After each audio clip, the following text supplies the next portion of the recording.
আজ আমরা পুরনো বাড়িতে যাচ্ছিলাম। শৈশব থেকে ২০২২ অবধি আমরা এখানেই থাকতাম। পরিষ্কার করার পরে এইভাবে সমস্ত কিছু রেখে দিয়ে চলে গেছে। অ্যাকচুয়ালি ওরা খুব অসুস্থ আজকে বৃষ্টির জন্য, গরমের জন্য। তো সেই জন্য আজকে আসেনি। তো আজকে আমরা অন্যান্য কাজগুলো সেরে নিচ্ছি। ক্লিনিং প্রায় অলমোস্ট কমপ্লিট। আর যেহেতু অনেকদিন ধরে বন্ধ ছিল, প্রচুর গাছ হয়েছে বাড়িতে। তো সেটা দেখালে তোমরা অবাক হয়ে যাবে। আর এই দালানটা শুধু বারান্দা নয়, পুরনো বাঙালি বাড়ির নিঃশব্দ গল্প, লম্বা দালান, খোলা হাওয়া, পুরনো বাঙালির ঘরানো শান্ত ছোঁয়া। তো বেশ ভালোই লাগছিল। আমার কিন্তু খুব ভাল লাগে। আর এখান দিয়ে সিঁড়িটা উঠে গেছে আমাদের দোতলার। আর আমি কিন্তু এখানে অনেক ছবি-টবি তুলতাম এই দালানটাতে। বাট এখানে কিন্তু আমি কোনোদিনই ব্লগ করিনি। তখন চাকরি করতাম, তার আগে পড়াশোনা করতাম। কিন্তু ব্লগ করার কথা কোনোদিনই ভাবিনি। কড়িবর্গার কাজ করা পুরো পিওর অথেন্টিক যে বাঙালি পুরোনো দিনের যে বাড়ি হয়, তো সেই রকমই নস্টালজিক ছোঁয়াটা এখানে আছে। এখন কিন্তু এখানে ছবি তুললে অনেক লাইক কমেন্ট আসে। আর এই ঘরগুলোতে আমি 11-12 গ্র্যাজুয়েশন, ইনফ্যাক্ট তার পরের পড়াগুলোও বসে পড়তাম।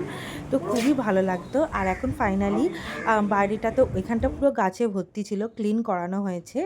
তো আজকে আমাদের মোটরটা যেটা মানে ওয়াটার মোটরটা, ওটা যেহেতু ইউজ করা হয় না, তো সেই জন্য ওটা বসে গেছিলো। তো এখন খবর দেওয়া হয়েছিল মিস্ত্রিকে, উনি এখন পাম্পটা সারাচ্ছিলেন। আর এটা আমাদের লাইফের first washing machine front load. ওটা কিন্তু নিজে থেকে হেঁটে হেঁটে চলে যায়। মানে এই জায়গাটা যেহেতু পুরোনো দিনের বাড়ি, ঢাল করা, তো সেই জন্যই ওই রকম ব্যবস্থা। আর এখন আমি দোতলাটায় উঠছিলাম। তো অনেকদিন পর খুব ভালো লাগছিল। যেহেতু আমাদের ফ্ল্যাটটা খুবই অন্ধকার, একটুও আলো নেই। তো সেজন্য আমার আলো খুব ভাল লাগে। আর এটা হচ্ছে ঘর। এইখানে আমার সমস্ত পড়ার বই খাতা থাকতো। মানে 1 থেকে আমি গ্র্যাজুয়েশন তার পরেরগুলোও বলছি। আর এই সুইচ বোর্ডগুলো ওয়ার্ক ফ্রম হোমেতে বসানো হয়েছিল, রাইট সাইডের সুইচ বোর্ডটা। এটা নাইকার হ্যান্ড ওয়াশ, পামঅলিভের বডি ওয়াশ, ডার্মাকোর আন্ডার আই ক্যাফিন ক্রিম। আর আমি কিন্তু 2020-21-এ খুব skin care and hair care খুব ভালোভাবে করার চেষ্টা করতাম। টাইম পেতাম না, বাট প্রচুর কিনে রাখতাম। আর টাইমে তারপরে এক্সপায়ার হয়ে যেত, যেহেতু ইউজ করতে পারতাম না। আর এখন ইউজ করার টাইম হলে ওগুলো এক্সপায়ার হয়ে গেছে, অত কেনাও সম্ভব হয় না এখন আর। তো এখানে পন্সের গোল্ড জেল আছে। আর এখানে ওয়াওয়ের টার্মেরিক লোশন আছে। এটা হচ্ছে স্ট্রবেরি নাইকার বডি মিস্ট। এটা কিন্তু ফ্রেগ্রেন্সটা খুব খুব সুন্দর। আর এগুলো সবই এক্সপায়ার করে গেছে। এটা ল্যাকমের অ্যাবসলিউট জেল। আর দেন ল্যাকমের এটা লানেজের স্লিপিং মাস্ক ফর ফেসের জন্য বেস্ট। এটা সেন্ট বোটানিকার আর্গানো অ্যান্ড নাইট ক্রিম। এটা অ্যান্টি রিঙ্কেল। তো এই সমস্ত কিছু এখনও আছে। আর পুরো প্রচুর প্রচুর ছিল, বাট ওগুলো কোনোটাই কিন্তু আমি সেই রকমভাবে ইউজ করিনি, বাট ইউজ কিন্তু করেছি একটু হলেও।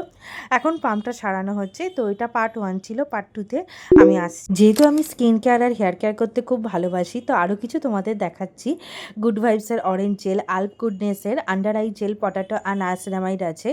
আর এখানে গুড নাইটের নাইট ক্রিম, গুড ভাইবসের হুইট জাম, এটা গমের। আর এগুলো কিন্তু খুবই ভালো প্রোডাক্ট ছিল, স্পেশালি গুড ভাইবসের প্রোডাক্টস। নাইকার ইনস্টাড্রাই নেল পলিশ। আর এখানে আছে নামায়ার লিপ সিরাম। এটা আমি 2019 থেকে ইউজ করতাম, খুব ভালো লিপ লাইটনিংয়ের জন্য খুব বেটার এটা। নিউট্রোজেনার অয়েল রিমুভিং ফেস ওয়াশ আছে। মামাআর্থের ব্লেমিশ ক্রিম আছে। সেন্ট বোটানিকার একটা হেয়ার অয়েল আছে। আর এখানে আমাদের মা কালীর মূর্তি, তারামার মূর্তি আর শিব ঠাকুরেরও ছবি আছে। তো এখানটাতে আমরা রেগুলার আমি প্রেয়ার করতাম ঠাকুরকে একদম ছোট থেকে।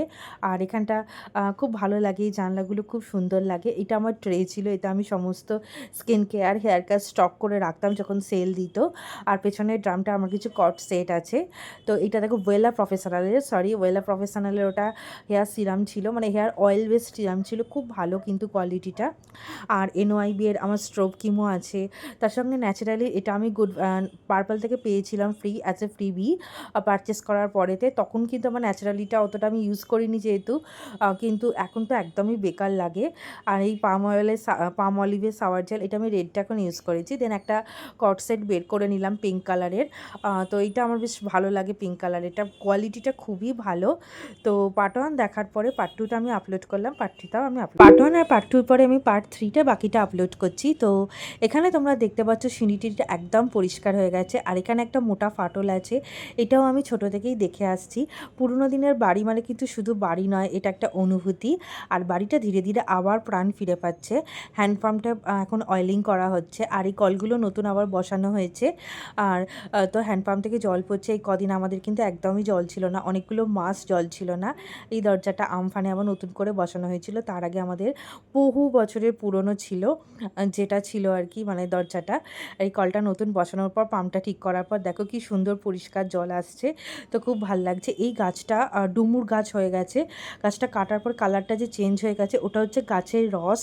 তো আমি এগুলো প্রথম জানছি, কালকে হয়েছিল এগুলো, আমি ছিলাম না। আর এখন ভাই টাঙ্কিতে চেক করছে যে ট্যাঙ্কে জলটা উঠেছে কিনা ট্যাঙ্কে ঠিকঠাক করে।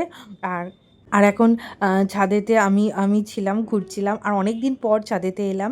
এই ছাদেতে এসে ঘুরলে আর আলাদাভাবে রাস্তায় বেরিয়ে হাঁটতে হয় না, কারণ মোটা মানুষরা রাস্তায় হাঁটতে গেলে খুবই অনেক অসুবিধা হয়। বাট ছাদে কিন্তু কমফর্টেবলি ঘুরতে পারা যায়। কিন্তু আমাদের ফ্ল্যাটেই যে সেখানে এখন আপাতত থাকি, ওখানকার ছাদকে ইউজই করে না আর ছাদে যাওয়াও হয় না। তো এইরকম ছাদটা যদি এখন থাকতাম তো আলাদাই ব্যাপার হতো। আর দেখো এখন কি ঘেমে নিয়ে পুরো চান করে গেছি, কিন্তু এখানে ঘাম হলেও জ্বলুনিটা নেই।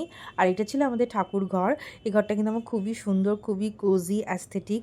আমার তো খুব ভালো লাগে, তখন যদি ব্লগিং করতাম আলাদাই একটা ভাইব আসতো। তো এই ঘরটা কি সুন্দর রোদ্দুর, এখন ন্যাচারাল সানলাইট আমি একদমই পাই না।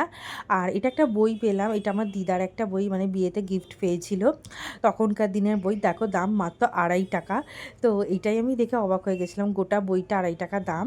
তো ফাইনালি ওখান থেকে আমরা বেরিয়ে পড়েছিলাম এখন। আর আমি এখন বসেছিলাম, একটু ওয়েট করছিলাম, বাবাও দাঁড়িয়েছিল। তো বাবা দাঁড়িয়ে থাকতে পারে এই বয়সে, কিন্তু আমি এই বয়সেও দাঁড়াতে পারি না। তো আর এখন এই কুকুরগুলো কিন্তু একটু আগে খুব মারাত্মক মারপিট করছিল। তো পুরোনো দিনের জানো বাড়ি বাড়ি কুত্তেওয়ালা গলি, তো এটা হচ্ছে সেটাই। তো ভাই ফাইনালি টোটোটা নিয়ে চলে এসেছে, আর এখন আমরা এই টোটো করেই উঠে পড়েছিলাম। দেন আমরা বাড়ি চলে এলাম, মানে ফ্ল্যাটে ফিরে এলাম। তো আজকে জার্নিটা খুব ভালো ছিল। তো আমি এটা 3টে ভাগে আপলোড করে দিয়েছি শর্টেতে। তো আশা করি তোমাদের ভালো লাগবে। আর ব্লগিং কিন্তু শুধু আমাদের জীবনে ব্লগিং না, এটা মেমোরিও। এখন টোটোওয়ালাকে ভাই ফোনপে করে দিচ্ছিল, যেহেতু খুচরো ছিল না এখন। আর মা আজকে করেছিল ভাত আর কুমড়ো মাছের ডিম দিয়ে তরকারি, ঝুড়ো ঝুড়ো মাছের ডিম। তো লাঞ্চটাও আজকে জমে গেছিলো। খুব বাবাই কাপ সেটটা এনেছে, কফি কাপ সেটটা ওই বাড়ি থেকে বাবা গিফট পেয়েছিল, একটা ভেঙে গেছে। আমার এত খারাপ লাগছে, সেটগুলো খুব কিউট আর অ্যাস্থেটিক, খুব সুন্দর।